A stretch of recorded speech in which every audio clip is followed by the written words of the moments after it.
राम राम जी। देखो, अरे भैया भगवान के नाम ले हम परेशान हो। हाँ ये बात है, ये बात है। अभी आप सुन रहे थे श्री रामेश सिंह तोमर जी आपके सामने एक वंदना प्रस्तुत कर रहे थे, हरियाणवी रागड़ी। अब आपके सामने भाई साहब कह रहे थे भी कि अब आपके सामने आने जिनका आपको बहुत देर से इंतजार है। मैं मानता हूँ आपको मेरा इंतजार नहीं, आपको तो किसी और का इंतजार है। देखिए, हर एक इंसान के अंदर कुछ ना कुछ खूबी होती है और प्रत्येक इंसान के अंदर कुछ ना कुछ आदत बुरी होती है।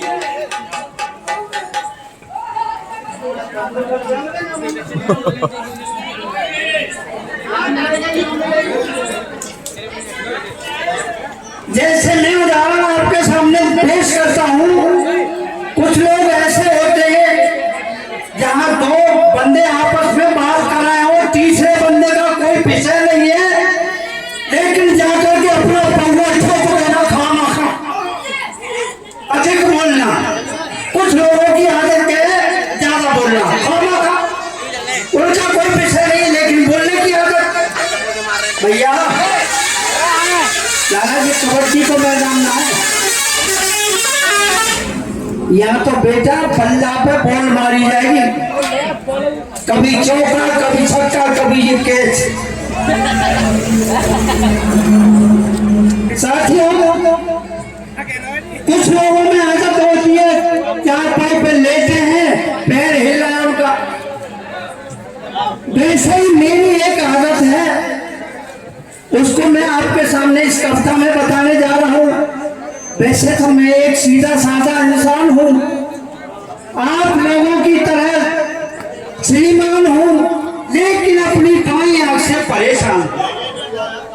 लोग कहते हैं जलाई गई है, बिन मिलाई मिलाई गई है। एक बार बचपन में, सन 55 में हमारी क्लास में, हमारे पास में एक लड़की बैठी थी कि नाम था उसका सुरेखा। सुरेखा ने हमको देखा कि हमारी पाई आंख चल गई। लड़की कुछ नहीं बोली, बाहर निकल गई। थोड़ी देर के बाद हमको प्रिंसिपल साहब ने बुलाया, बड़ा लंबा चौड़ा लेक्चर पिलाया।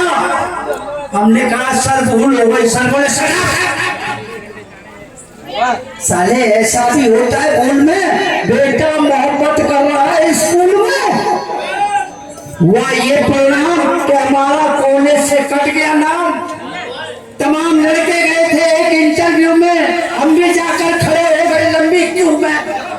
हमारे सामने हरी एक लड़की खड़ी, अचानक पीछे को मुड़ी कि हमारी नजर उस पर पड़ी कि हमारी बाई आंख चल गई।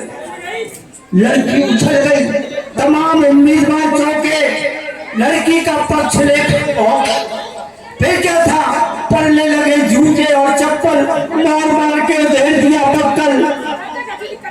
घबरा करके घुस गए हम एक घर में, बड़ा ही दर्द था सर में। तभी एक घरवाली आई, हमसे बोली कौन? हम खड़े रहे मौन। वो बोली अबे बोलता है फलान। अब उससे कुछ कह पाऊं कि हमारी बाई आंख चल गई। घरवाली चीखी, साक्षात दुर्गा जी दिखी।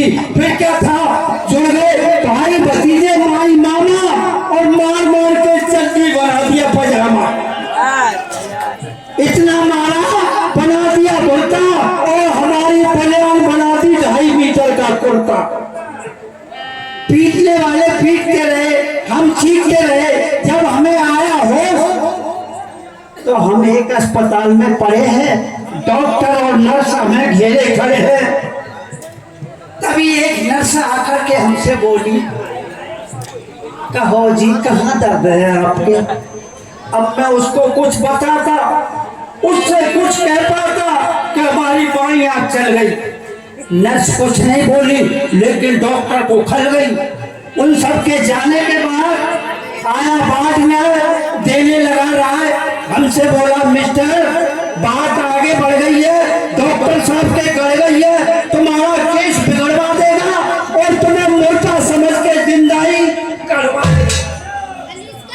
से पधारे। पिताजी हमारे हमसे बोले, बेटे अब तुम बच्चे नहीं बड़े हो, डायमंड के ऊपर हमारी छाती पर खड़े, समझ नहीं लगती तो कर डालो शादी। फौरन हम पहुंच गए लड़की देखने। लड़की जो हमारी होने वाली सास बैठी थी हमारे पास, हमसे बोली, कहो जी आपको रास्ते में कोई तकलीफ तो नहीं हुई? अब मैं उनको कुछ बताता, उससे कुछ कह पाता कि उससे पहले हमारी पौड़ी यहाँ चल गई। सासू जी कुछ नहीं बोली और मचल गई और कहने लगी, मैं तो लड़की की माँ हूँ, लड़की तो अंदर है, कहो तो बुलाओ। हमारी बाई आंख फिर चल गई दोबारा। उसने नौकर का नाम लेकर के पुकारा, ना जाने हमने कितने धक्के लटकाए, चले आए हम अपना मुंह लटकाए। पिताजी हमारे बोले, अबे साले डूब मर गई चुल्लू भर पानी में, आग लगे तेरी ऐसी जवानी में, और डूब नहीं सकता तो हमसे रिश्ता तोड़ ले, और रिश्ता नहीं छोड़ सकता अपनी बाई आंख। ये कर्तव्य है इस बाई आंख के, ये कमत जूते पड़वाएगी लाख 2 लाख के। साथियों, आपको अगर कर्तव्य पसंद आई ईमानदारी तो आप 2 हाथ की ताली जरूर। बहुत बहुत धन्यवाद। अब लीजिए आपके सामने मैं एक भ्रष्टा लोकगीत सुनाऊं। एक सखी कहने लगी, सखी से देख सखी, आज मैंने कन्हैया देखो और मेरी तरफ इशारा करो, वो क्या कह रहे हो? तो लीजिए मैं आपको सुनाऊं।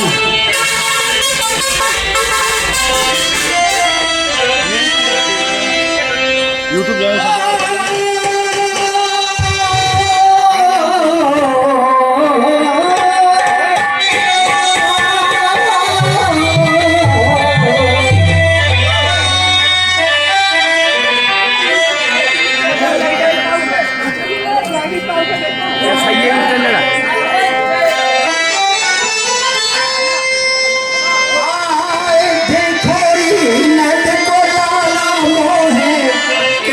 सखी कन्हैया मेरे क्या कहो, हाय